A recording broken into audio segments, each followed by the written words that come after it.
अगर एक आधा ईमानदार जो है तो कोई कमिश्नर या कोई पुलिस ऑफिसर आया तो उन्हें बोलिए मैं ये काम करने नहीं दूंगा, तुम्हारे को जो है तो प्रोटेक्शन नहीं मिलता, तुमको क्या करना है तो करो। अगर उन्हें हाथ झटक दिया तो ये कुछ भी नहीं कर सकते। लेकिन तक इसके विरुद्ध में हमने पहले इनको बोलना चाहिए, इनके आंग में से पहले ड्रेस निकाल दो। ये मनपा का कोई ड्रेस नहीं है। मैंने भी, मेरी वाइफ नगर सेवक थी 5 साल, दहशत का निर्माण जैसा माहौल पैदा कर रहे हैं। तो शहर में जो कार्रवाई चल रही है इसमें लोगों ने आवाज उठाना चाहिए सब। जो अभी ये नक्शा पास नहीं हुआ 35 मीटर और 30 का है, तब इन्होंने पहले तोड़ दी। इन्होंने जो नक्शा बनाए टेबल पे बनाए, घर के अंदर वीआईपी होटल में बैठ के बनाए, डिनर पे बने हैं और वो नक्शा बना है। अब उसको इम्प्लीमेंट करेंगे। यहाँ बने हुए हैं और वहाँ आपने ओपन बताई दी, वहाँ रिजर्वेशन डाल दी और वहाँ घर बने हुए हैं। तब वो नक्शे को सही करने के वास्ते ये काम किया जाए। म्हणजे 26 तारखेपासून 26 मार्च पासून आम्ही कलेक्टर ऑफिसकडे बसलो होतो, पेपरला वाचलं असेल किंवा इकडं तिकडं सर्व बहुतांश लोकांना, पण सर्व शहर झोपलेलं आहे। हेलो दोस्तों, अस्सलाम वालेकुम। आप देख रहे हैं MTN न्यूज़। आज औरंगाबाद के सीनियर सिटीजन और माजी नगर सेवक और नागरिकों ने एक मीटिंग रखी और इस मीटिंग में तय किया गया, चर्चा की गई जो औरंगाबाद शहर में पिछले कई दिनों से अतिक्रमण की कार्रवाई शुरू है, जो अतिक्रमण महानगर पालिका निकाल रही है।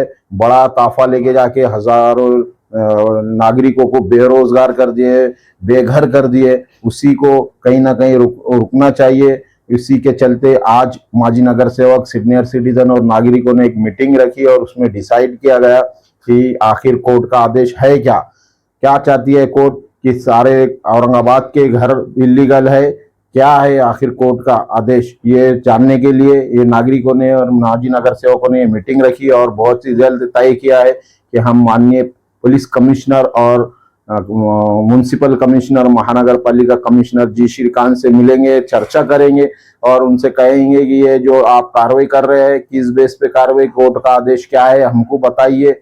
और जो लोगों के पास लीगल परमिशन है पर उनका रोड में जा रहा है तो पहले उनके मुआवजे की बात कीजिए, उनको टाइम दीजिए, उसके बाद आप अतिक्रमण कीजिए। डेवलपमेंट के लिए सब लोग आपका सपोर्ट कर रहे हैं, सब लोग साथ में है, पर वो सही तरीके से होना चाहिए। लोग जो बेघर हो रहे हैं वो बेघर नहीं होना चाहिए। आप पहले घरों का इंतजाम कीजिए, फिर उनके घर तोड़िए, दुकानें तोड़िए। जो लोग कई सालों से अपनी मेहनत के पूरी कमाई से उन्होंने दुकान, घर, बिल्डिंग, जो भी प्रॉपर्टी खरीदे वो बनाए और किसी तरह से कारोबार कर रहे हैं, रह रहे हैं, आप उन्हें बेघर कर दे रहे। तो इसी तरह से ये सीनियर सिटीजन ने सबने मिलकर चर्चा की और मेन मुद्दा जो महानगर पालिका के एक्स आर्मी है और जो फौजी के ड्रेस में घूम रहे हैं और लोगों को डरा रहे हैं कि हम आर्मी है। अभी कुछ दिन पहले अभी हरसुल में भी कुछ लोग माजी नगर सेवक के आंग पर गए, फौजी माजी एक्स आर्मी जो सिक्योरिटी गार्ड का काम कर रहे हैं। तो ये यहाँ मीटिंग में डिसाइड किया गया है कि ये फौज का जो यूनिफॉर्म है उसका गलत इस्तेमाल कर रहे हो, लोगों को डरा रहे, लोगों में दहशत पैदा कर रहे कि हम तुमको मारेंगे, तोड़ेंगे, आप अगर यहाँ से हटे नहीं, दुकान खाली नहीं करे तो, घर खाली नहीं करे तो ये डिसाइड किया गया कि क्या ये इस्तेमाल कर सकते हैं। इस पर भी चर्चा की जाएगी। महानगर पालिका कमिश्नर से भी पूछा जाएगा कि ये क्या माजी सैनिक आर्मी का ड्रेस इस्तेमाल कर सकते हैं। पुलिस कमिश्नर से भी पूछा जाएगा कि ये क्या आर्मी का ड्रेस इस्तेमाल करते। इस मुद्दे पे बहुत चर्चा हुई और फैसला किया गया कि 2 या 3 दिन में महानगर पालिका कमिश्नर और पुलिस कमिश्नर को एक निवेदन दिया जाएगा। उनसे चर्चा की जाएगी कि जो लीगल है उन्हें टाइम दिया जाए। जो आपको रोड बड़ा करना है, क्या करना चाहते हैं आप, इलीगल लोगों को निकालना चाहते हैं, रोड बड़ा करना चाहते हैं, आखिर चाहते क्या है, ये सवाल लेकर माजी नगर सेवक, सीनियर सिटीजन और नागरिक बहुत जल्द कमिश्नर और पुलिस कमिश्नर से मिलेंगे और चर्चा करेंगे और इस अतिक्रमण को रोकेंगे। जो लीगल है उनके साथ पहले आप इंसाफ कीजिए और फिर आप आपकी कार्रवाई कीजिए। ऐसे ही हम आपको अपडेट देते रहेंगे। देखते रहिए MTN न्यूज़। तो वो दिए थे अभय, बोले तो उनको जो हिम्मत दिए थे कि भाई ये करो, हम है तुम्हारे साथ। इस तरीके से हुआ। अपने बोलते जो चिकलठाने का जो टूटा था तो वो जो विलासराव देशमुख के बेटे की जो वो है थिएटर है तो वो बनाना, उसको रोड साफ रहना, उसके बाद वहाँ पब्लिक ज्यादा आना, इसलिए ऊपर से जो तो मुख्यमंत्री विलासराव देशमुख साहब थे तो उसके लिए वो साफ किया गया था। सिल्ली खाने का रोड इसलिए साफ हुआ कि दिलीप राव देशमुख ने वहां प्रॉपर्टी खरीद के जो है तो बहुत बड़ा माल अभी बनाए हुए बिल्डिंग अपने बोलते वो कौन सी मस्जिद है, अंबिया मस्जिद के पास, निर्माण भारती।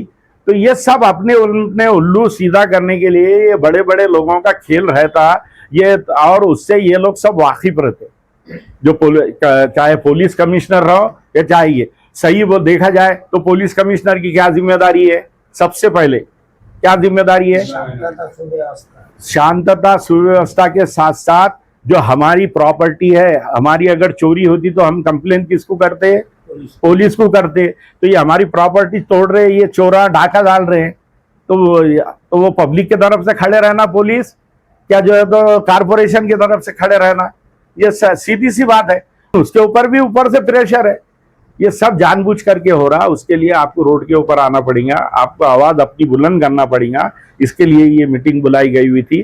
तो आज के दिन हम इतना ही तय करते हैं कि भाई ये इस तमाम बातों का कि भाई ये अतिक्रमण के नाम पे, अब आपके लिए जो है तो मैं वो कर रहा हूँ, अतिक्रमण के नाम पे ये जो बोल रहे आप लोग भी, अखबार वाले भी, टीवी चैनल वाले भी, सब लोग ये बोल रहे कि ये जालना रोड का अतिक्रमण हटा दिए, अपने बोलते हरसूल से लेके, हरसूल टी पॉइंट से लेके अपने बोलते सिडको बस स्टैंड तक के पूरा जो है तो अतिक्रमण हटा दिए। ये अतिक्रमण की कार्रवाई नहीं है। अगर अतिक्रमण इतना ही हर रोड के ऊपर पूरा अतिक्रमण रहा तो फिर ये तो वही हो जाएगा। लोगों के पास पीआर कार्ड है, लोगों के पास जो है तो प्रॉपर्टी के कागजात है, उसके बाद तुम ये अतिक्रमण नहीं बोल सकते। ये जो है तो इसके जो है तो प्रकार 3 है ये जमीनों के। नंबर 1 ये रहता इलीगल कंस्ट्रक्शन, मेरी खुद की प्रॉपर्टी रहती, मैं अपना कंस्ट्रक्शन महानगर पालिका से इजाजत नहीं लेता और बना लेता, ये एक हो गई। दूसरा ये है कि मेरे पास पीआर कार्ड है, मैंने परमिशन लिया, बनाया, लेकिन उसके बाद मास्टर प्लान का जो है तो ये नक्शे के अंदर मेरा घर, मेरी प्रॉपर्टी बाधित हो रही, उसके अंदर जो है तो आ रही, तो वो कितनी आ रही, क्या आ रही।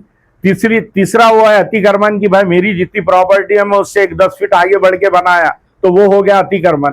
अतिक्रमण हटाने के लिए किसकी रोक नहीं है, लेकिन अतिक्रमण बोल के सबको तुम जो है तो लैंड एक्विजिशन की भी कार्रवाई कर लेंगे, तुम जो तो इलीगल घरा भी तोड़ देंगे।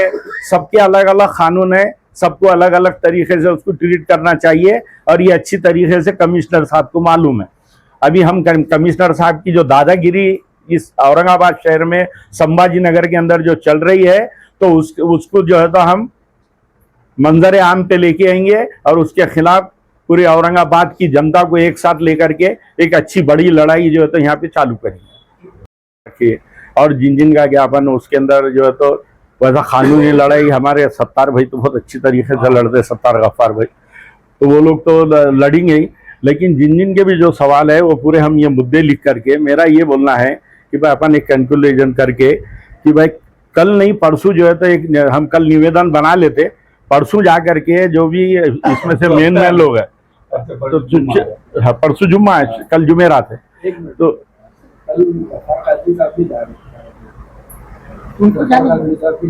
शहर से और भी लोग जा रहे हैं। मैं बोलता ना, फिर मेरे को अगर आप पूछेंगे तो पत्रकार बोल के, तो अभी हम तो यहाँ जो मुद्दे आए हुए हैं, नंबर 1 सबसे पहले कि भाई जो अतिक्रमण पथक के अंदर जो मिलिट्री के ड्रेस पहन करके आके एक दहशत पैदा कर दी है वे पूरे शहर में, तो सबसे पहले उनका ड्रेस चेंज होना। और वो जो एजेंसी को 2016 से जो है तो खाली उनको ही गुत्ता कॉन्ट्रैक्ट मिल रहा, तो उसको वो बदल करके दूसरी नई एजेंसी को जो है तो देना। और ड्रेस कोड जो है तो हर एक एजेंसी का अलग रहना चाहिए। मिलिट्री का ड्रेस कोड जो है कोई प्राइवेट कंपनी नहीं रख सकती, या ये ऑब्जेक्शन हम लीगली जो है तो एक लेंगे। नंबर दूसरा ये है कि भाई लैंड एक्विजिशन की कार्रवाई के तहत ही करे, जो तरीका है उसको नोटिस देना, उसकी गिनती करना, जॉइंट मेजरमेंट होना, उसके बाद में जो है तो हमारा जो प्रॉपर्टी होल्डर है उसकी कितनी जारी कितनी बच रही वो देना, उसका वैल्यूएशन क्या हो रहा और उसका पैसा अपने बोलते हैं लैंड एक्विजिशन ऑफिस के अंदर जमा कराना, उसको बोलते हैं अवार्ड पास। अवार्ड पास हुए बाद आप जो है तो आकर के जो है तो वो मिलकियत को हाथ लगा सकते। तीसरी बात ये है कि जिन लोगों ने अपनी अपनी प्रॉपर्टी पे बगैर महानगर पालिका के परवानगी के से जो है तो ले लिए अपना घर बना लिए या अपनी दुकान बना लिए, तो उसकी गिनती होना चाहिए, उसको पेनल्टी लगना चाहिए, उसको मौका देना चाहिए, ना कि तेरे पास परमिशन है तो हम तोड़ देंगे। क्योंकि जब बना रहा था तो उसकी जितनी जिम्मेदार वो बनाने वाला है, उतनी जिम्मेदार जो तो महानगर पालिका है।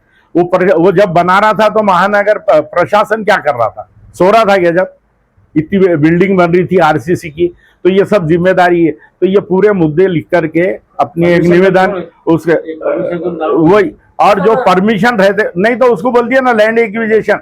अगर आपकी 20 मीटर के अंदर बाधित हो रही, वो नक्शे के अंदर वो रोड आ रही, तो भी जो है तो आपको लैंड एक्विजिशन के हिसाब से जॉइंट मेजरमेंट, उसकी गिनती होना, आपको नोटिस देना, नोटिस दिए बाद आपके जो आपकी जगह जो बच रही उसका आपको जो तो लिख करके देना, इतनी जगह आपको बच रही। जैसा वो बोल रहे बची हुई जगह छीन ले रहे, तो वो वैसा नहीं कर सकते। तुम्हारी जो बच रही तो तुम्हारे को बोलना कि भाई ये तुम्हारी है, वो पीआर कार्ड पे तुम्हारे नाम रहेगा, खाली मिल्कियत कम होंगी, और बाकी जो महानगर पालिका ले रही है वो लेना। सर सबसे बड़ी बात औरंगाबाद शहर की है, जब से जो तो मास्टर प्लान ये लोग कर रहे, तो जो 2008 में बंड आए थे, 2007 में, तो बंड से लेके भापकर और ये श्रीकांत तक के जहां जहां पर भी जो है तो ये लोगों ने लैंड एक्विजिशन को अतिक्रमण बोल करके तोड़ा है, उसके पंचनामे नहीं हुए, उसका मेजरमेंट नहीं हुआ। मेजरमेंट करके उसके पंचनामे करके उसके पैसे जो है तो ये लोगों को देना चाहिए। और जब पहली प्रॉपर्टी तुमने हैंडओवर कर लिए हुए, उसका वो करके जो है तो उनका मुआवजा बोलो, उनका टीडीआर बोलो, उनका एफएसआई बोलो, जब तक ये क्लियर नहीं करते तो नई कार्रवाई के लिए ये लोगों ने रोड के ऊपर लेकर के बुलडोजर नहीं घूमना चाहिए। इतना ही जो है तो ये सब निवेदन में देंगे और उसको कानून। और अभी तक के जो जय श्रीकांत जो है तो कार्रवाई कर रहे, तो कमिश्नर से ये सवाल पूछेंगे हम इसके अंदर कि भाई ये तुम कौन से कानून के तहत ये कार्रवाई कर रहे? तुम अतिक्रमण हटा रहे, क्या तुम लैंड एक्विजिशन की कार्रवाई कर रहे, या तुम जो है तो इलीगल कंस्ट्रक्शन जो बगैर परवानगी के करे हुआ है उसकी इंक्वायरी कर रहे? तो ये किस तरीके से कर रहे? क्या आपका ये मानना है कि पूरा औरंगाबाद जो है तो 20% जो है तो पूरा इलीगल है और पूरा क्या खंडर बना देना चाह रहे पूरे औरंगाबाद को, और यहाँ के लोगों को जो तो बेघर करना चाह रहे, बेरोजगार करना चाह रहे? ये तमाम बातें जो तो हम निवेदन में लिख करके पहले निवेदन देंगे, फिर उसके बाद हम देखते हैं। अभी मेरे को मालूम हुआ कि गफ्फार कादरी साहब ने भी आज एक मीटिंग रखी, हम अपने को मालूम नहीं था, उन्होंने रखे। अब उन्होंने रखे तो उन्होंने क्या तय करते और अपन क्या तय करते? अगर एक जगह आने की कोशिश करे, इलियास किरमानी अभी जो आए थे उनका ये बोलना था कि मैं तुम्हारे पास भी आता अशफाक भाई, और उनका ने भी जाता, और मेरा ये बोलना है कि अपन सब मिल करके लड़ेंगे। हमारा भी यही बोलना है कि सब मिल करके लड़ो, क्योंकि उसके अंदर कोई सवाल ही नहीं आता। और ये अगर हम मिल करके एक आधा जो तो बहुत बड़ा धरना आंदोलन वहाँ महानगर पालिका के सामने दिन भर बैठ करके दे सकते हजारों की तादाद में, तो वो देंगे। या जो है तो एक रैली अगर हमारे पलटन गेट या क्रांति चौक से निकाल सकते तो वो निकालेंगे। तो ये सब अपन लीगली जो है तो ये बाहर रोड पे की भी लड़ाई लड़ेंगे और कानूनन भी लड़ेंगे। और जैसा वकील साहब ने कहा कि उन्होंने वकील रहते हुए भी उनको कोर्ट के ऊपर भरोसा नहीं है, मेरे को भी कोर्ट के ऊपर भरोसा नहीं है, क्योंकि जो डिसीजन जो कोर्ट के आए हुए हाई कोर्ट के, उन्होंने क्या लिख दिया, फॉलो द रूल्स। अब वो ये बोलते हम फॉलो कर रहे, इन्हों को ये रूल्स फॉलो नहीं करते, रूल फॉलो नहीं कर रहे, ये उसकी चेकिंग कौन करेगा?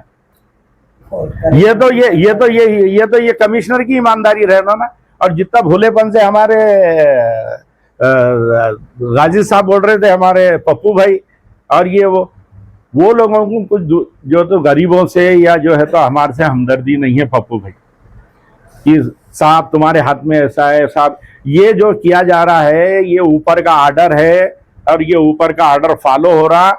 ये दादागिरी चल रही ना, तो ये जय श्रीकांत कोई ऊपर से उतर के नहीं आया, आसमान से कुछ जो तो उन्हें भी माँ की पेट से ही पैदा हुआ हम जैसा हुए, तो वो कोई ऊपर से उतर के नहीं आया कि जो है तो ये यहाँ आके इतनी दादागिरी कर रहा। जब तक के यहाँ के बड़े बड़े लोग, जैसा हमारे वकील साहब ने बोले कि 2 मिनिस्टरों की बात बताए कि ये मिनिस्ट्री क्या कर रहे, झक मना रहे के ये लोग, जब उनके शहर के अंदर एक जो तो हल्के के जो तो आप जो है तो नुमाइंदे है, और उसके अंदर जाकर के उसको बोल नहीं सकते। जब उनकी पार्टी का एक आमदार जो है तो जाके असेंबली के अंदर जो तो वो सवाल उठा रहा क्यों सवाल उठा रहा भाई? उन्हें क्या उसको हिस्सा नहीं मिला इसमें से कुछ? उन्हें ही बोल रहा ना कि भाई ये इन्हें कहीं भी छुपियारी लेके काम करता जय श्रीकांत। अगर छुपियारी लेकर के अगर उन्हें काम कर रहा है इतने बड़े, अगर उसका नहीं सबूत है तो उन्हें मुख्यमंत्री को देना चाहिए, मुख्यमंत्री के पास सबूत रखना चाहिए। वो जाके उन्हें वहां पे सवाल उठा रहा कि भाई ऐसा करे। ठीक है, हमारे लिए एक अच्छा होगा कि भाई उन्होंने सवाल उठाया कम से कम बोलने के लिए, ये बात भी उतनी सही है। लेकिन उसमें ये समझ में आ रहा हमारे को कि इनके सपोर्ट में कौन है, क्योंकि इसके पहले हमारा पैठन गेट, सराफा और गुलमंडी का जो लैंड एक्विजिशन का काम हुआ तो ये यहाँ के बड़े बड़े लोगों को रोड के ऊपर लाने के लिए हुआ। अगर मेरी दुकान टूट रही तो पीछे वाला रोड पे आता, उसके लिए काम किए गए हुआ है।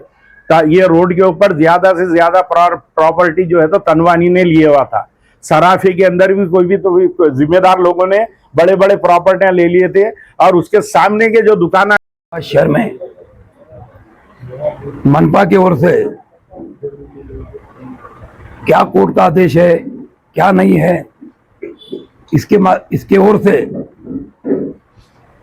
अतिक्रमण की जो कार्रवाई की जा रही है, इसको देखते हुए अशफाक भाई ने आज जो यहाँ पे पैठन गेट पे मीटिंग लगाई। हाँ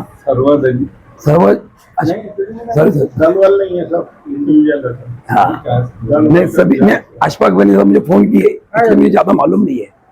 तो इनका मैं सबसे पहले शुक्रिया अदा करता हूँ, और इनके साथ में जितने भी पार्टी के लोग हैं इनका भी मैं शुक्रिया अदा करता हूँ। मैं ज्यादा नहीं 2 मिनट लूंगा, मुझे बम्बई जाना है भैया। और हमारा जो कब्रस्तान का इशू हरसुल का, तो हमारे जो मंत्री हैं बर्दे मामा, इनका मैंने टाइम लिया 11 बजे का। तो एक्चुअली में शहर में जो अतिक्रमण जो नाम पे जो बोल के जो निकाला जा रहा है, तो ये एक गुंडागर्दी है। भाई ने, हमारे भाव ने बताया, सब इन्होंने डिटेल में बोला। तो इसको देखते हुए जो कारपोरेशन के जो जीसीपी और इनकी जो टीम है, जो जैसा कि जो सिक्योरिटी गार्ड है, इन्होंने अपने आप पे मिलिट्री का ड्रेस मिलिट्री का ड्रेस इन्होंने डाला है जैसा भाई है इनके नहीं इनके आंग में। तो सबसे पहले अशफाक भाई भैया और इलियास भाई और सभी ने, तो पहले गलत फहमी क्या हो गई, अभी नगर सेवक के इलेक्शन है बारिश के बाद, इन्होंने क्या गलत फहमी की है कि जो भी नगर सेवक बीच में आएगा इसको हम 6 साल के लिए बैन कर देंगे। 6 साल मतलब 5 साल ये गए और 1 साल जो बच रहा है इसके 5 साल गए, तो 10 साल का बैंड हो जाएगा। तो नगर सेवक लोग डर रहे हैं।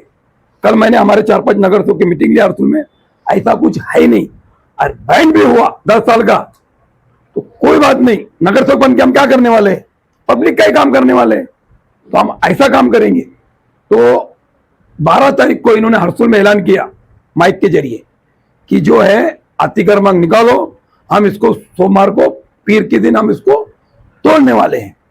तो मैं उस दिन शिरडी में था, मैं आ गया, मुझे फोन आ गए, हम गए गांव में, मैं 8 बजे पहुंचा, हमने 8 बजे चक्का जाम किया भैया गांव में, सभी कार्यकर्ताओं ने, सभी पक्ष के इसमें कार्यकर्ता थे हमारे साथ। तो पीआई मैडम को कॉल गया कि भाई रास्ता रोके, तो पीआई मैडम आए, हमको रिक्वेस्ट किए, काम कैसा हुआ मैं ही बोलना चाह रहा हूँ।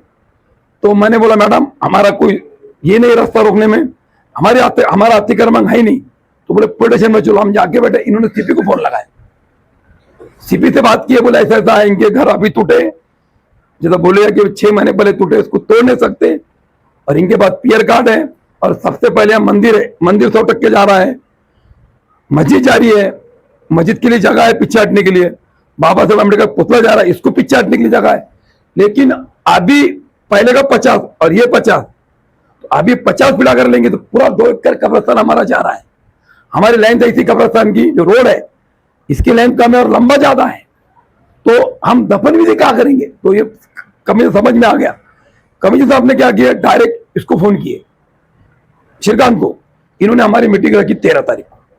हम जब 400-500 लोग गए मीटिंग के अंदर, तो जहां हम बैठे तो इन्होंने सबसे पहले ये बोले कोर्ट के आदेश है और मुझे अतिक्रमण निकालना है। इन्होंने पहले बोले, हमने बोले सर कोर्ट के आदेश क्या है बताओ हमको।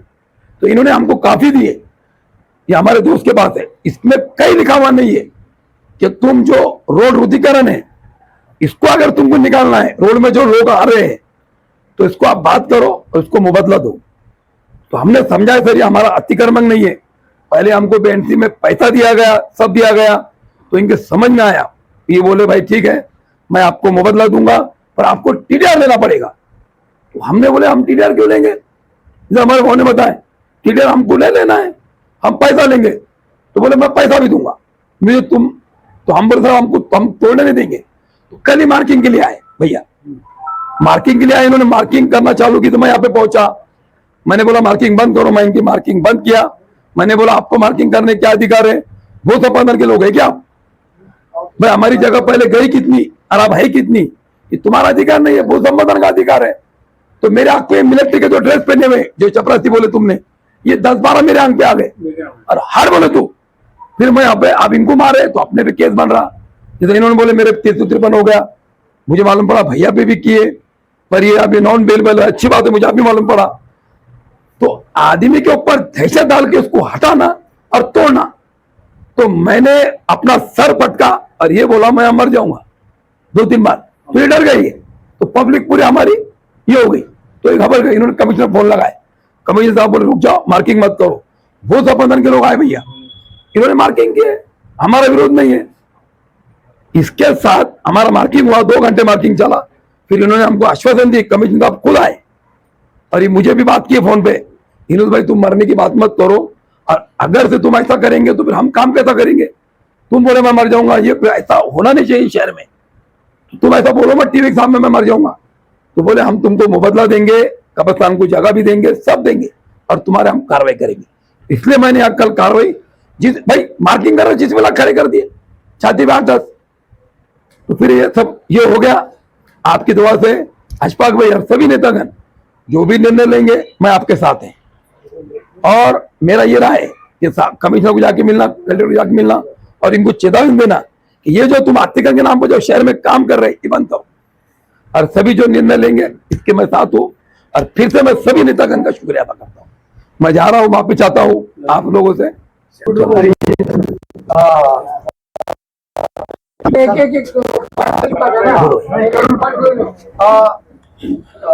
माझं एक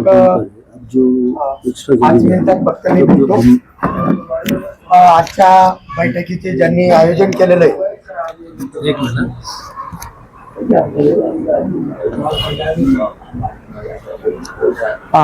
आजच्या बैठकीची काळातली किंमत होती 10,000, 20,000, 15,000, आता त्याची किंमत जास्त झालेली आहे.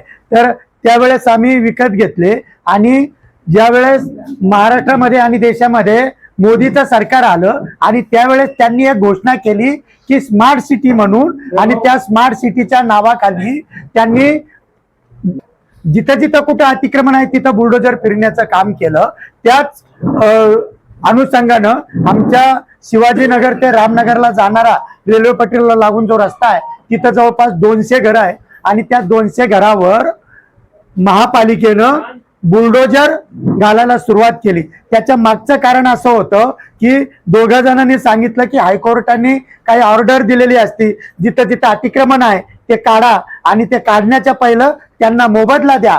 तर जय भवानी नगर ते मुकुंदवाडी रेल्वे स्टेशन आहे, तुम्हाला कदाचित माहिती असेल, तर त्या भागामध्ये हायकोर्टाने ऑर्डर दिली होती की यांना जेवढी यांना आपल्याला जमीन पाहिजे, जागा पाहिजे तेवढी घ्या, त्यांना मोबदला द्या. तशी ती ऑर्डर होती. ते करत असताना ती ऑर्डर काही त्यांनी फॉलो केली नाही, कुणाला काही दिलं नाही, त्यांनी पाडायला सुरुवात केली, स्टेशन पर्यंत आले आणि त्याचबरोबर आमचा नगरसेवक म्हणाला की आता इकडं पण फिरवा, बुलडोजर इकडं पण फिरवा, म्हणजे आम्ही असे या भागात होतो. तर त्याच याचं हे दूरदृष्टिकोन आहे भाजप सरकारचा. म्हणजे हा केवळ औरंगाबाद मध्ये नाही तर मध्य प्रदेश मध्ये घ्या, कर्नाटक मध्ये पण तसंच झालेलं आहे, आंध्र प्रदेश मध्ये तसं झालं, दिल्लीमध्ये झालं, बहुतांश देशामध्ये असं घडतंय. आणि याचे बळी हे ज्या ज्या राज्यामध्ये तुम्ही बघायला पाहिजे, तर मला तर दिसतं हे असंच आहे. त्या मागे त्यांना काय करायचं, सतत ठेवायचंय. पण आजच्या पुढे आमच्या पुढे जो प्रश्न आहे, मी कायदेशीर त्यांना सांगितलं तुम्ही आम्हाला घरे देत असाल, सोडत असाल, द्यायला तयार आहे तर काही आंदोलन टिकवण्याची गरज नाही, परंतु कायद्याला अभिप्रेत असलेली प्रक्रिया कंप्लीट करणं ही कायदेशीर संविधानिक पदावर बसलेल्या माणसाची पहिली जबाबदारी, आणि तो म्हणजे जी श्रीकांत. त्यांनी ती प्रक्रिया अंमल केली नसल्यामुळं आता आपण काय करतोय, ज्यावेळेस आम्ही जात्यामध्ये दळले जात होतो त्यावेळेस सर्व शहर झोपलेलं होतं. ते बेघर लोक आहे, दलित आहे, जे काही आहे, मुस्लिम आहे, त्याच्याशी आपल्याला काय, आपण सर्व आनंदात राहत होतो. आमच्यावर मार्च मध्ये कारवाई झाली, ती तर जानेवारी पासून सुरू झाली होती, परंतु आम्ही ते हे करत राहिलो. सर्व शहर झोपलेलं होतं. मी कलेक्टरला भेटलो 25 तारखेला आणि हे गैरकायदेशीर काम आहे आणि हे संविधानाच्या कलम 21 उल्लंघन आहे, मूलभूत अधिकार नाकारण्याचे काम आहे आणि तुम्ही जिल्ह्याचे बॉस आहात, हे तुमचं कर्तव्य आहे. तुम्ही आमची राहण्याची व्यवस्था करा, नाही तर उद्यापासून आम्ही तुमच्या कलेक्टर ऑफिस पुढे संचार टाकणार. प्रश्न आपल्यावर ज्यावेळेस बंदूक चालवल्या जाते तेव्हा आपण म्हणतो आपल्या कुटुंबाला जाग येते, दुसऱ्याचं काय जाऊ द्या बघू आपल्याला काय, ते असेच लोक तसेच लोक, या पद्धतीनं कुठल्याच शहरातल्या आज तुम्ही जे ग्रस्त झालेला आहात, अन्यायग्रस्त झालेला आहात, आज तुम्हाला आठवण येते न्याय भेटायला पाहिजे. म्हणजे आता काही का होत नाही, एकत्र यावं लागल. म्हणजे तिथं गैरकायदेशीर काम केलं म्हणून मी म्हणजे नंतर मला हे करण्यासाठी, एकतर डॅमेज करण्यासाठी किंवा राजकीय पटलावर मला बदनाम करण्यासाठी एक षडयंत्र रचलं पेपरच्या माध्यमातून. म्हणजे काय म्हटले ते का जे हर्सुल गट नंबर 216-17 जे घर पाडले गेले मानवतेच्या दृष्टिकोनामधून आम्ही त्यांना घर देणार आहोत आणि घर मिळेपर्यंत 2000 रुपये महिन्याला भाडं पण देऊ. हे चाललंय कुठे मीडियामध्ये, मीडिया ट्रायल. मला प्रत्यक्ष कोणी भेटले नाही, नंतर भेटली गोष्ट वेगळी झाली. त्यांनी आता ते मला सांगतायत 3000 रुपये घ्या भाडं. पहिले 2 वरून 3 वर आले, 3 वरून आता 3.5 वर आलेले, पण आंदोलन थांबवा. म्हणजे शहरातले ज्यांचे प्रश्न सुटलेले ते सर्व लोक आज सुद्धा आपल्यापैकी कोणी आलं नाही, चक्रा मारल्या असं, पण कधी तुम्ही त्या लोकांना समर्थन दिलेलं नाही. म्हणजे त्या लोकांसारखंच आज घडीला जर ज्या पद्धतीनं गैरकायदेशीर मार्गानं प्रत्येक कायद्याचं उल्लंघन हा जी श्रीकांत करतो. तुमच्या 2-3 दिवसापूर्वी प्रशांत बंब साहेबांनी प्रश्न उपस्थित केला. मला प्रश्न पडला, मी अगोदरच विचारलं साहेबांना. त्यांचं सरकार आहे आणि ते प्रश्न उपस्थित करतात, म्हणजे सर्व लोकांना चुत्या समजता आहे. सरकारी पक्षाचा आमदार हा प्रश्न उपसतो, त्याला जर इतकं वाईट वाटलं असतं तर त्याने ताबडतोब मुख्यमंत्र्याला फोन करायचा असता. इथले सावे साहेब, संजय शिरसाट साहेब, सावे साहेब कुठल्या मंत्रालयाचे आहे, बहुजन कल्याण. संजय शिरसाट कुठल्या मंत्रालयाचं काम करताय, शहराचे, त्याचे पालकमंत्रीच्या सोबत सामाजिक न्याय मंत्री. दोघांचं काम काय महत्वाचं, सामाजिक न्याय मंत्री आणि बहुजन कल्याण. न्याय आणि कल्याण करण्याचे खाते असलेले हे जे 2 मंत्री आहे यांना सांगू शकले असते, यांच्या माध्यमातून मुख्यमंत्र्याला सांगू शकले असते. परंतु ह्या सर्व गोष्टी याच्यासाठी की ही बदमाशी आहे. लोकांना असं हे करून ठेवा, त्यांना आर्थिक कमकुवत करा, त्यांच्या मग हमेशा ते प्रश्नामध्ये लढत राहिले पाहिजे आणि तरच आपल्याला राज्य करता येईल. त्याच्यासाठीच हे षडयंत्र, ही कार्यवाही आहे. मी, आमची मिसेस, आमचे कार्यकर्ते, महिला आमच्या सोबत होत्या. मुद्दा सांगण्याचा असा आहे की ही दहशत जी आहे, ही दहशत, अतिक्रमण, एखाद्या सरकारी रस्त्यावर जर अतिक्रमण केलं, घर बांधलं, तुम्ही त्याला अतिक्रमण म्हणा. आम्ही पहिल्या दिवसापासून प्रशासनाला सांगत होतो की आमचा विकासाला विरोध नाहीये, आम्हाला घर द्या, हे जसं म्हणत होते. आम्हाला पहिला, आणि त्याच्यामध्ये महानगरपालिकेच्या जनरल बॉडीनं प्रस्ताव पास केला होता, जोपर्यंत यांना घर देत नाही तोपर्यंत इथून काही आपण रोड करणार नाही, असा प्रस्ताव असताना देखील म्हणजे ह्याच जी श्रीकांतनं म्हणजे दमदाटी करून, दहशत निर्माण करून हे मोठा फौज फाटा आणला आणि त्या लोकांना त्यांचे सगळे घर.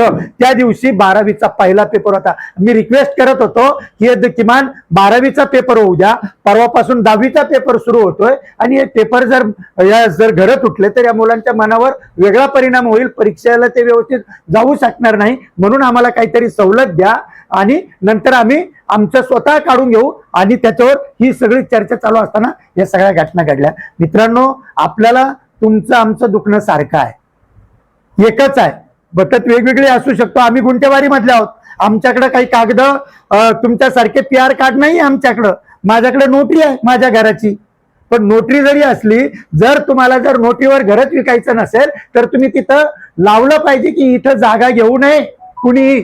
महापालिका प्रशासन आतापर्यंत सिडकोच्या जागा दिसतात, हा सिडकोचा भूखंड आहे. पण महापालिकेनं जिथं जिथं पाडलं, जिथं जिथं 40-40, 50-50 वर्षापूर्वीचं पाडलं, ते जर अतिक्रमण म्हणत होते तर मग त्यांनी त्यावेळेस का नाही लिहिलं की इथं अतिक्रमण, इथं कोणी खरेदी व्यवहार करू नये? का नाही केलं? जेव्हा तसं करतील तेव्हा मग लोकांना वाटेल की अरे नाही, आपण मग ज्याला घ्यायचं तो घेईल. परंतु असं करत नाही. आणि मग जेव्हा अशा काही घटना, आणि ही मुकुंदवाडीचे आपलं हे सगळं पाडापाडीचं कारण मुकुंदवाडीला जी घटना घडली मर्डर झालेल्याचा, त्याच्यामध्ये तो कुचेचा जो होता तो त्याचा नातेवाईक होता, त्याच्या जातीचा होता, आणि म्हणून त्यांनी ते सगळं ते झालेलं आहे असं त्यांचं म्हणणं आहे. परंतु अशा या ज्या काही 2 घटना घडल्या आणि त्या घटनेमुळं, आणि दुसरी गोष्ट, महापालिकेत कोणी विरोध करायला नाही, नगरसेवक नाही.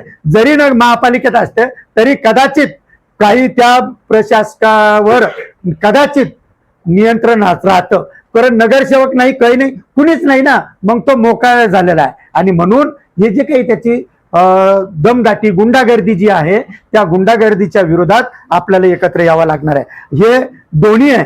याला ती जी दहशत जी आहे, तर ते तर खरं म्हणजे तो मुद्दा फार चांगला मांडला त्यांनी की ते कपडे आपल्याला, त्यांनी जरी ते आर्मीतले असतील तर त्यांना दुसरा तुम्ही महापालिकेचा काहीतरी एखादा दुसरा ड्रेस द्या, परंतु तो ड्रेस मात्र त्यांना देऊ नये. त्याच्यातून लोकांमध्ये एखादा साधा रस्त्यानं जरी माणूस फिरला तर जो काही कोणी एखादा टोपरी घेऊन विकणारा, त्याच्या मनामध्ये भीती निर्माण होती, तो माझी टोपरी घेऊन जातो काय की, अशी जी काही भीती आहे ती भीती निश्चितपणे कमी होऊ शकते. आणि म्हणून आपल्याला एकत्र येऊन तातडीनं एखादं ऍक्शन प्रोग्राम, काहीतरी प्रेस कॉन्फरन्स, प्रेसच्या माध्यमातून का व्हायना, हे जरी असलं, आता त्याच्यामध्ये षडयंत्र म्हणा किंवा काही म्हणा, परंतु खरं म्हणजे आपल्या इथल्या लोकप्रतिनिधीनं, तो आहे गंगापूरचा, त्याचा समजा शहराशी संबंध नाही आहे त्या आमदाराचा, इथले जे काही लोकप्रतिनिधी आहेत त्या लोकप्रतिनिधीनं ते प्रश्न उठवायला पाहिजे होता. आता काही जालना रोडचं मधलं जे काही थांबलेलं आहे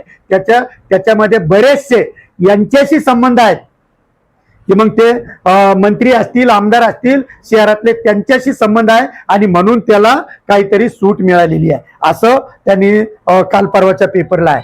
परंतु हे जे चालू आहे ते चुकीचं आहे आणि त्याच्या विरोधात आपण एकत्र येऊ. मी पुन्हा एकदा कॉम्रेड अशफाक सलामींचं अभिनंदन करतो, त्यांचं आभार मानतो की त्यांनी एक या प्रश्नाला वाचा फोडलेली आहे. असे जण अनेक लोकांना आपण एक पत्रकार परिषद घेऊन जर आवाहन केलं की या जे लोक याच्यामध्ये बाधित झालेले आहे या सगळ्या लोकांनी एकत्र येऊन आपण आंदोलन करू आणि मग आंदोलनाचे टप्पे कसे कसे असतील आपण ते नंतर ठरवूया, असे जेवढं बोलतो आणि थांबतो. नहीं, हम आप अपने अपने सवाल बोल रहे हैं, फिर एक सवाल होने के बाद अपने को अच्छा अच्छा तो ये वहाँ की मीटिंग करता और अशफाक भाई से फिर बात करा था, अपन एक जगह मीटिंग करेंगे अशफाक भाई मोर्चा और यूनुस ने जो बोले, पुलिस कमिश्नर को एक लेटर दो, तुरंत अपन तय करेंगे ना। मिलिट्री ड्रेस निकालो, दहशत शहर में हो रही है, लोग कानून से वो कानूनन नहीं कर सकते, मुझे मालूम है। हमारे आरटीओ के एक आदमी को, एक कार्यकर्ता को उन्होंने एक झापड़ मारे थे, तो उनको सबको वो सब आके कान पकड़ के उठबटा का मार रहे थे, उससे माहिती का अधिकार थे। तो अपन अगर माहिती का अधिकार तो जान दो, लेकिन अपन सबके सब अगर जाएंगे तो पहले उनको उतारना होगा। ये मुद्दा ले लेंगे और मैं जो भी बात होगी अशफाक भाई से कराऊंगा डॉक्टर की, अपन जॉइंट मीटिंग एक पूरे शहर और जन आंदोलन करने का इसमें करना है। सर अशफाक भाई, कोर्ट में हमने डाले थे कल हमको कोर्ट की तारीख मिली दादा, ये भी मैं तुमको बोलूंगा. तर मी हे सांगत होतो मी थोडं शॉर्ट मध्ये, तर मुद्दा आता समजा हे तर हे तर मूलभूत अधिकार आहे, मूलभूत अधिकार है. ज्याला घर नहीं, मोदी एकीकडे सांगतो कि हम सबको घर देंगे और दूसरी तरफ बोल रहे कि ये तुम्हारा जो घर है हम तोड़ डालेंगे. इसके खिलाफ हम इकट्ठा हुए. आम्हाला ज्या वेळेस आमचं ते सुरू झालं, बुलडोजर आलं, सगळे आम्ही बुलडोजरला आडवे झालो. 10 वर्षापूर्वी सगळ्या बाया झोपल्या बुलडोजर खाली, आम्ही सगळे आणि मग ते बुलडोजर वापस गेलं. 10 वर्षापूर्वी तुटणारं ते आम्ही सतत आंदोलन करत करत करत म्हणजे अशफाक भाई आम्ही सगळेजण आंदोलन करत करत आजपर्यंत आलो. एक घटना, हे ज्या काही दोन्ही घटना घडलेल्या आहेत आमचं आणि आत्ताचं, त्याला 2 घटना कारणीभूत आहे. आमचं जेव्हा पाडलं तेव्हा सिडको सिग्नलवर एक ट्रक गॅसचा परिसर पॅक झाला. पूर्ण दहशत निर्माण झाली की काही होतं, काय जीवितहानी होती काय. आणि म्हणून प्रशासनानं लगेच निर्णय घेतला की जे 4-5 रस्ते करायचे होते त्याच्यात पहिला रस्ता आमचा घेतला, जो शिवाजीनगर कडून रामनगरकडे येणारा. त्याच्यामध्ये 200 गरीब लोक आहेत, दलित आणि काही 1-2 घरं मुस्लिमांचे आहे, बाकीचे सर्वसामान्य कष्टकरी लोकांचे. त्यांनी तो पाडायला घेतला. आम्ही कलेक्टरला भेटलो, त्याच्यात आम्हाला नोटीस दिली. 3 दिवस सुट्ट्या गव्हर्नमेंटच्या आणि आम्हाला प्रत्येकाला नोटीस दिली की तुम्ही 2 दिवसात घर खाली करा. आम्ही कोर्टात जाऊ शकत नव्हतो, काहीच करू शकत नव्हतो, कारण 3 दिवस सुट्ट्या आल्या. 19, 20 आणि 21. 22ला ते म्हणाले आम्ही सकाळी येणार. आम्ही मग इकडं तिकडं सैरवर फिरू लागलो. आम्ही ठरवलं असं की आम्ही आंदोलन करणारे माणसं, आणि मग सगळ्या लोकांना आम्ही एकत्र केला ना आणि म्हणलं की पालकमंत्र्याच्या घरावर, खासदाराच्या घरावर मोर्चा काढायचं असं निवेदन दिलं. प्रशासनाला भेटलो आणि निवेदन दिलं. मोर्चाची तयारी करत असताना एका ठिकाणी आम्ही जमलो आणि दुसऱ्या दिवशी सकाळी 6 वाजता दुसऱ्या एका स्पॉटवर तुम्ही जे काही म्हणताय मिलिटरीची फौज, प्रचंड मोठा फौज फाटा येऊन आमच्या त्या परिसरात आले. आम्ही एकीकडे मोर्चाची तयारी करतो, तिकडं आमच्यातले लोक भयभीत झाले की इकडं तरी लोक आले. मग आम्ही मोर्चा करावं की त्यांना सामोरं जावं, म्हणून आम्हाला मोर्चाच्या ऐवजी त्यांना सामोरं जावं लागलं. चर्चा करायला लागलो. चर्चा करत करत आता हे मला वाटतं अशफाक भाईनं अगोदरच सांगितलं की गाडीवर बसून बोला, मग उभा राहून बोला, म्हणजे तुम्हाला काही झालं तर तुमच्यावर गुन्हा दाखल करू, असं होतं. कारण समोरचे लोक सगळे आपलं ऐकतील असं नसतं. म्हणजे तिथं प्रचंड मोठा फौज फाटा, लोक, नागरिक बघणारे सगळे तिथं जमा झाले. आणि त्याच्या ये हमारी ऐसी समझ है. अब आप ज्यादा समझ रहे हैं, आप IAS ऑफिसर है, ये जैसा है क्या है, शहर हमारा है, हमको रहना है, हमको लड़ना है. तो पुलिस कमिश्नर से भी ये बार बार गुजारिश है, और अपने म्यूनसिपल कमिश्नर से भी कि उन्होंने बाज़ाब्ता देखना करना और हर चीज को लेना. जैसा आप धार्मिक स्थल बता रहे, जैसा मस्जिद, मंदिर आ रही कर रही, तो ठीक है वो भी आएंगे, तो आप बताइए मार्किंग करके कि क्या है, जॉइंट मेजरमेंट में है, कैसा देंगे, क्या करेंगे, कैसा करेंगे. शहर के विकास में सभी सीनियर लोगों का बिल्कुल ताउन है, कोई मसला नहीं है. इंशाल्लाह आगे भी जब भी मीटिंग रहेंगी आएंगे. चलिए. हमारे पे बहुत जुल्म और अत्याचार हुआ. अब आप सोचेंगे कि जुल्म और अत्याचार कैसा हुआ, है ना. सबसे पहले जुल्म अत्याचार तो ये हुआ कि बाबा पेट्रोल पंप से लेके रेलवे स्टेशन तक 17.5 मीटर, और हमारे दुकान से टर्न करके 20 मीटर कर दिया जाए. हम तो सिटी में आते हैं और हमारे दुकान सब परमिशन के है. परमिशन के होने के बाद भी हमारे दुकानों को तोड़ दी गया, मोहलत नहीं दी गया. हम तो विकास में कॉपरेट करने के लिए तैयार है. हम कुछ चाहते हैं कि हमारे देश का विकास हो, हम उसमें कॉपरेट करने के लिए तैयार है. अब हमारी 8 फीट जगह बची हुई, उसमें भी हम पे दादागिरी करके वॉल टू वॉल दीवार बना के तुमको यहाँ से उठा देंगे बोल के दादागिरी कर रहे. तो हम जाना तो किसके पास जाना. हम तो कॉपरेट करने के लिए तैयार है. और हम पहले हमने 75% जगह हमने कॉर्पोरेशन को दी है, उसके बाद हमारी 20% बची, उसमें भी छीनने को तैयार है. तो ये क्या जुल्म और अत्याचार नहीं है तो क्या है. हम कहाँ जाएंगे. हम तो हर चीज में कॉपरेट करना चाहते. हम तो भारत को जापान से ज्यादा बनाना चाहते थे. हम तो चाहते हमारा देश जापान से ज्यादा फास्ट है और हम कॉपरेट करेंगे. मगर ये अत्याचार जुल्म नहीं होना, इंसाफ होना चाहिए. एक साइड से कम ले रहे, एक साइड से छोड़ दे रहे. और हम सिटी में आते, उधर भीड़ बाईपास से जो रोड है ब्रिज के उधर से तुम बड़ा रोड लो. हमारे थोड़े से पॉइंट को एकदम उन्होंने 20 मीटर कर दिए. ये अत्याचार नहीं है, जुल्म तो क्या है बताओ. एक आम आदमी पढ़ा लिखा अनपढ़ भी ये बोलेगा कि भाई रोड उधर बाबा पेट्रोल पंप से रेलवे स्टेशन 17.5 मीटर और राइट साइड में टर्न मार के 20 मीटर कर दिए. तो क्यों ले रहे हो. वो भीड़ बाईपास से जो रोड चला रहा वो बड़ा रोड है. तो हमारी इतनी परसेंट से गुजारते हैं कि हमारे को सुने और हमारे पे ध्यान दे. ये कोर्ट का ऑर्डर बता रहे कि भाई ये जैसे कोर्ट का ऑर्डर है और उस पर हम एक्शन ले रहे. कोर्ट का ऑर्डर नहीं है, कुछ भी ऐसा नहीं है. इस पे अब कोर्ट के ऐसे कई ऑर्डर मेरे पास, अगर कमिश्नर साहब मेरे को इन्वाइट करे तो मैं जाके बताऊंगा उनको कि ये कोर्ट के ऑर्डर है और उसमें आपने कंप्लीशन सर्टिफिकेट दिए, वो इम्प्लीमेंट नहीं होते. मैटर है, वो समझ गए होंगे कौन सा बोल रहा है. कि हाई कोर्ट के मेरे पास स्पष्ट ऑर्डर है कि इसमें ये फॉलो करो, और वो बगैर फॉलो करके आपने कंप्लीशन सर्टिफिकेट दिए हुए। ऐसा एक अपने पास उदाहरण है, ऐसे और भी उदाहरण बहुत से।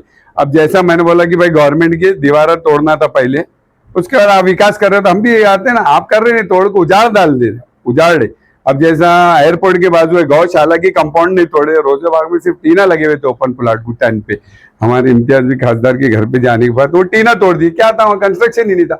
तो गौशाला जो एयरपोर्ट के आते देसाड़ा के बाप उनका चेयरमैन है, सभापति जो भी है, वो क्यों नहीं तोड़े अपने खंबे, सभी उखाड़े ना, रोड में आ रहा था। हमारा बोलना ये है कि आप ऐसा मत करो जैसा हमारे भाई की तलतलाटी है कि भाई आप नाइंसाफी कर रहे, जुल्म कर रहे, ऐसा मत करो। हर जगह जो आ रहा वो करो, कहीं कोना छोड़े, कहीं दूध का बंगला छोड़े, ये छोड़े, ऐसी काम मत करिए। एक देश में दो कानून मत चलन दीजिए। जी हाँ, चलिए जज़ाकल्लाह।